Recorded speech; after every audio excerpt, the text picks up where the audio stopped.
Imagine कीजिए, एक खूबसूरत शाम, हल्के हल्के गाने बज रहे हैं, लोग हंस खेल रहे हैं, सब कुछ एकदम परफेक्ट लग रहा है। और फिर सिर्फ कुछ ही सेकंड्स में ये पीसफुल क्रूज राइड एक एब्सोल्यूट नाइटमेयर बन जाती है। मध्य प्रदेश के जबलपुर में बरगी डैम पर एग्जैक्टली यही हुआ। एक ऐसी ट्रेजेडी जहां थोड़ी सी नेग्लिजेंस ने पूरी की पूरी जिंदगियां हमेशा के लिए बदल दी। तो आखिर उस दिन वहां क्या गलत हुआ, चलिए इसे स्टेप बाय स्टेप समझते हैं। सबसे बड़ा सवाल जो तुरंत दिमाग में आता है वो ये है कि जब वेदर डिपार्टमेंट का क्लियर अलर्ट था, जब मौसम खराब होने की प्रॉपर वार्निंग थी, तो फिर ये क्रूज आखिर पानी में उतरा ही क्यों? ये एक ऐसा क्वेश्चन है जिसका जवाब हादसे में बच गए लोग और जिन्होंने अपनों को खोया है वो आज भी ढूंढ रहे हैं। तो चलिए पहले थोड़ा ज्योग्राफी समझते हैं ताकि इस इंसिडेंट की मैग्नीट्यूड का सही अंदाजा लग सके। जबलपुर के पास नर्मदा नदी पर बना ये बरगी डैम कोई छोटा मोटा चेक डैम नहीं है। ये एक मैसिव स्ट्रक्चर है। इसकी हाइट करीब 70 मीटर्स है। एकदम डीप और विशाल पानी का झुंड जिसे वाइजली कंट्रोल करने के लिए बनाया गया था।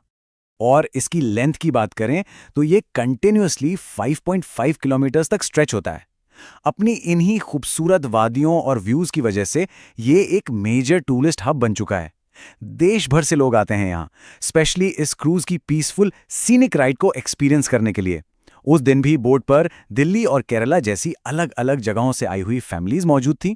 लेकिन उस दिन सच में हुआ क्या था? अगर इसको क्रोनोलॉजिकली समझने की कोशिश करें तो शुरुआत एकदम नॉर्मल पीसफुल राइड से हुई।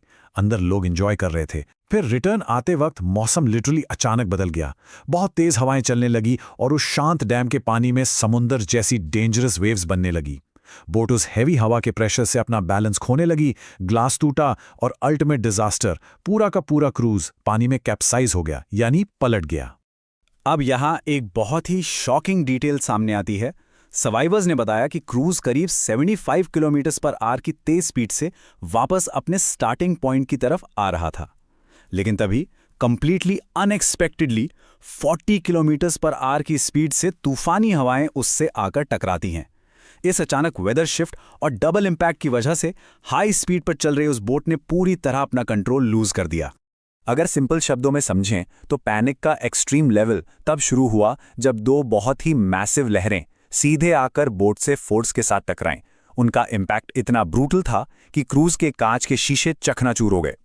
ग्लास टूटते ही बाहर का वो गहरा पानी तेजी से अंदर घुस करने लगा। लोग कुछ रिएक्ट कर पाते उससे पहले ही पूरा लोअर डेक फ्लड हो चुका था। अब यहां नंबर्स की एक काफी कॉन्ट्राडिक्टरी स्टोरी दिखती है। ऑफिशियली टूरिज्म मिनिस्टर ने स्टेटमेंट दिया कि उस ट्रिप के लिए बोट पर एग्जैक्ट 31 लोग थे, जिसमें 29 टिकटेड पैसेंजर्स और 2 क्रू मेंबर्स थे।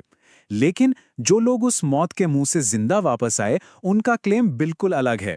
उनके हिसाब से बोट पर कैपेसिटी से कई ज्यादा लोग थे और कम से कम 10 लोग ऐसे थे जिनके पास टिकट्स ही नहीं थी। इसका सीधा मतलब है कि सेफ्टी के साथ साथ यहां ओवरबुकिंग और इल्लीगल पैसा कमाने का सिस्टम भी चल रहा था। सेफ्टी लैब्स की बात निकाली है तो एक और बड़ा शॉकर सुनिए। जिस क्रूज बोट का यह हादसा हुआ वो साल 2006 में बनी थी, यानी ये बोट ऑलमोस्ट 20 साल पुरानी थी। 2 फुल डेकेड्स। एक इतनी पुरानी और पोटेंशियली आउटडेटेड बोट को ऐसे अनप्रेडिक्टेबल वेदर कंडीशंस में ऑपरेट करने देना अपने आप में एक बहुत बड़ा रेड फ्लैग है। अब यहां पे एक इंपॉर्टेंट पॉइंट आता है। बेसिक रूल सबको पता है कि पानी में स्टेप इन करते ही सबसे पहले लाइफ जैकेट पहन लेनी चाहिए। लेकिन वीडियोस और सर्वाइवर्स ने क्लियरली कंफर्म किया कि शुरू में किसी भी टूरिस्ट के पास लाइफ जैकेट नहीं थी, उन्हें सिंपली दी ही नहीं गई थी। जब बोट एक्चुअली डूबने लगी और पैनिक फैला, तब जाकर उन्हें लाइफ जैकेट्स बांटना शुरू किया गया। सोचो, एक ऑलरेडी डूबती हुई बोट के अंदर क्या केओस मचा होगा। It was tragically too late. और सच बताऊं तो the situation gets even worse. जो लोग इस ट्रेजेडी में फंसे थे, उन्होंने एक बहुत ही सीरियस एलिगेशन लगाया है। उनका कहना है कि जब बोट कंप्लीटली पलटने लगती है तो ड्राइवर और क्रू मेंबर्स ने उन्हें गाइड या रेस्क्यू करने के बजाय सबसे पहले खुद पानी में छलांग लगा दी। उन्होंने उन हेल्पलेस पैसेंजर्स को सिंकिंग डेथ ट्रैप में फंसा छोड़ दिया और सबसे पहले अपनी जान बचा ली। इस पूरे सिस्टमैटिक फेलियर की हैवी कीमत आखिर में किसने चुकाई? एक आम इंसान ने। उस अंधेरे, हैवी बारिश और पूरे पैनिक वाले पानी में फैमिलीज लिटरली सेकंड्स में अलग हो गईं। एक सर्वाइवर ने अपना हार्ट ब्रेकिंग एक्सपीरियंस शेयर करते हुए बताया कि जब पानी से बोट फिल हुई तो उन्हें सिर्फ अपने फादर का हाथ मिला, जिसे उन्होंने स्ट्रांगली पकड़ लिया। लेकिन उस काले ठंडे पानी में उन्होंने अपनी माँ और भाई को हमेशा के लिए खो दिया। इस इंसिडेंट की शायद सबसे डेविस्टेटिंग स्टोरी तब सामने आई जब रेस्क्यू वर्कर्स ने पानी के डीप अंदर एक माँ और उसके 4 साल के बेटे की बॉडी ढूंढ निकाली। दिल्ली से आई ये माँ आखिरी वक्त तक अपने बेटे को सीने से लगाए हुए थी। दोनों एक ही लाइफ जैकेट में टाइटली बंधे थे। एक रेस्क्यू वर्कर ने बहुत इमोशनली बताया कि हमने उन्हें बाहर निकालने के लिए खींचने की कोशिश की, लेकिन उस माँ की पकड़ अपने बच्चे पर इतनी टाइट थी कि मौत के बाद भी उसने बच्चे को नहीं छोड़ा। ये डिटेल सुनकर वहां खड़ा हर इंसान कंप्लीटली टूट गया। इस डार्क और अनफॉर्चुनेट चैप्टर का फाइनल ट्रैजिक टोल रहा 9 लोगों ने इन सभी नेग्लिजेंसेस के चलते पानी में डूबकर अपनी जान गंवाई।